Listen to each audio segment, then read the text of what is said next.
Bonjour à tous les gars, bienvenue sur la chaîne. Alors pour la vidéo aujourd'hui, on va se concentrer sur comment perdre de la graisse, surtout au niveau de la sangle abdominale. Tout d'abord, il faut savoir qu'on ne peut pas localiser une zone précise, donc ce qu'il va falloir faire, c'est créer un déficit calorique total. Et pour cela, on va voir comment faire. Alors dans la vidéo aujourd'hui, on ne va pas se concentrer sur l'alimentation. On laisse ça pour une prochaine vidéo.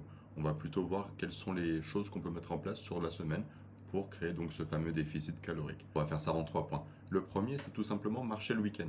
Si par exemple vous voulez perdre un peu de poids, au lieu de commencer directement par aller à la salle 6 fois par semaine ou alors faire des exercices super compliqués à tenir sur le long terme, commencez tranquillement. L'avantage de la marche du week-end, c'est que même si vous êtes très occupé la semaine, vous pouvez débloquer un peu de temps pour marcher le week-end. Comme ça va augmenter le déficit calorique. Donc si par exemple on fait 1 heure de marche le samedi et une deuxième heure le dimanche, ça va nous faire 2 heures de marche supplémentaires sur la semaine et ça va venir créer un déficit calorique. Si par exemple vous mangez comme d'habitude sur toute la semaine, vous avez un certain nombre de calories et le fait de rajouter ces 2 heures d'exercice, même si ça peut paraître léger, ça va quand même contribuer à créer un déficit. Donc ça, c'était le point numéro 1. Le deuxième point, ça va être la corde à sauter. La corde à sauter, c'est pas uniquement réservé soit aux petites filles, soit aux boxeurs. J'en fais d'ailleurs personnellement, c'est un exercice super efficace. De mon côté, j'en fais principalement à la boxe thaï, c'est d'ailleurs là-bas que j'ai commencé. Avec mes séances de boxe thaï, il y avait toujours de la corde à sauter à faire. Au début, c'était compliqué, j'y arrivais pas. Mais plus j'en faisais, plus je m'améliorais. C'est un exercice super physique, super cardio, d'autant plus que vous pouvez maîtriser le rythme. C'est-à-dire que vous pouvez y aller lentement. Et si vous faites 15 minutes de corde à sauter 2 à 3 fois par semaine, pareil, ça va augmenter le déficit calorique. On peut se dire qu'un petit quart d'heure de corde à sauter, c'est quoi 150 calories. Donc si vous multipliez ça par 2, par 3, ça vous fait encore des calories supplémentaires à brûler. Et c'est des petites actions à mettre en place. La corde à sauter, par exemple, ça vous prend un petit quart d'heure. Vous pouvez le faire, si vous avez un tapis, vous pouvez le faire chez vous. Ou alors, il suffit de sortir de chez soi, de trouver un petit coin tranquille, et on peut faire son quart d'heure de corde à sauter. Le troisième point, c'est la course à pied. D'ailleurs, c'est un peu à la mode en ce moment. On a l'impression que tout le monde s'y met. Je m'y suis moi-même d'ailleurs mis depuis très récemment, ça va faire de 2 à 3 mois. Et pour la course à pied, surtout, vous le faites à votre rythme. Il n'est pas question de sortir et d'aller taper des sprints et de finir sur les rotules. Si vous n'avez pas l'habitude, la première semaine, vous pouvez commencer simplement sortir et courir 15 minutes et vous le faites à votre rythme.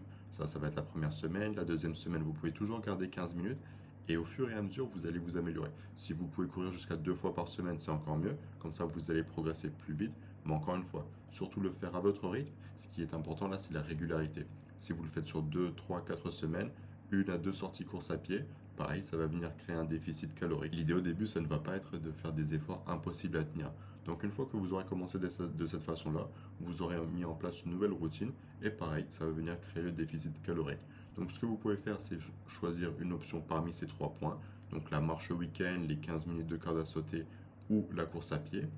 Ce que vous pouvez également faire, peut-être pas dès la première semaine, c'est vous faites une combinaison de tout ça. Comme ça, vous gardez les mêmes habitudes alimentaires, vous faites la même chose, mais le fait de mettre en place cette nouvelle routine, et ça, vous le faites selon vos possibilités. Si vous n'avez pas beaucoup de temps par semaine, c'est ok. Si vous arrivez à mixer 1 heure de marche au week-end avec seulement 15 minutes de corde à sauter le mardi, par exemple, et une sortie course à pied le jeudi, c'est nickel. Ça va faire une grosse différence par rapport au mode de vie avant, où vous étiez par exemple un peu plus sédentaire. Donc essayez dans un premier temps d'appliquer au moins un des conseils évoqués, 2 idéalement, 3 ce serait parfait, et comme ça on va pouvoir refaire un point. On va pouvoir par la suite mettre en place d'autres astuces, et comme ça, ce sera plus qu'une question de temps, pour qu'enfin vous commenciez à perdre du poids petit à petit, en mettant en place au fur et à mesure de nouvelles habitudes. Pour la prochaine vidéo, on va plus se concentrer sur l'aspect nutritionnel, qui est au moins tout aussi important. Donc si vous avez apprécié les conseils du jour, n'hésitez pas à mettre un j'aime, et n'hésitez pas à mentionner ce qui est pour vous le plus difficile au niveau de la perte de poids. Pourquoi est-ce que vous n'avez pas encore atteint votre objectif? Comme ça pourra faire l'objet d'une prochaine vidéo. Sur ce, je vous dis à bientôt.